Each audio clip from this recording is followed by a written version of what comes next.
کہ یہ یہود حضور علیہ الصلوۃ والتسلیم تشریف نہیں لائے، جب ان کا مقابلہ ہوتا کسی مشرکین مکہ کے ساتھ اور ان کا مقابلہ ہوتا عرب کے مشرکین کے ساتھ اور ان کا مقابلہ ہوتا جو ہے کفار کے ساتھ، تو اس وقت یہ دعا کرتے تھے یستفتحون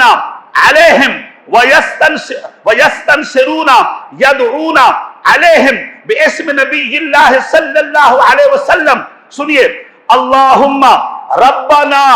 اے ہمارے رب، انصرنا، تو ہماری مدد فرما، علیہم، کافروں کے مقابلے میں، باسم نبی کا،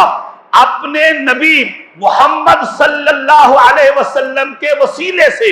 اپنی ذات محمد صلی اللہ علیہ وسلم کے وسیلے سے۔ سنیو ذرا غور کرو، حبیب آئے نہیں تھے، ذکر تورات میں تھا، حبیب آئے نہیں تھے، ذکر انجیل میں تھا، ابھی آئے نہیں، ان کے نام کا وسیلہ پیش کیا جاتا ہے، اور وہ بھی مومن قوم وسیلہ پیش کرتی تھی، ابھی آئے نہیں، ان کے نام کا وسیلہ آدم نے پیش کیا، ابھی آئے نہیں، ان کے نام کا وسیلہ نبیوں نے پیش کیا، جب آئے نہیں تھے نبی کا وسیلہ پیش کرنا جائز تھا، اب تو نبی آ گئے ہیں، اب تو نبی تشریف لا چکے ہیں،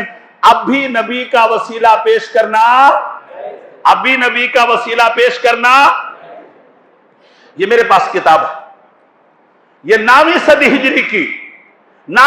ہجری کی یہ لکھی ہوئی کتاب ہے، اور یہ جو کتاب ہے ابن کثیر اس سے بھی پہلے گزرا ہے، یہ 6 7ویں صدی ہجری کی لکھی ہوئی کتاب ہے۔ سوال میرا یہ ہے، یار ہم اگر نبی کا وسیلہ پیش کریں، قوم کہتی ہے، لوگ کہتے ہیں یہ شرک ہو گیا، نبی کے دشمن کہتے ہیں یہ شرک ہو گیا، یہ تو ناجائز ہے۔ میرے بھائی، جو ہم کام کرتے ہیں، رب کعبہ کی قسم، یہ کام اللہ کے نبی آدم نے کیا ہے، یہ کام پچھلے مومنین نے کیا ہے، یہ کام اللہ کے صحابہ، اللہ کے حبیب صلی اللہ علیہ وسلم کے صحابہ نے کیا ہے، اور اس کا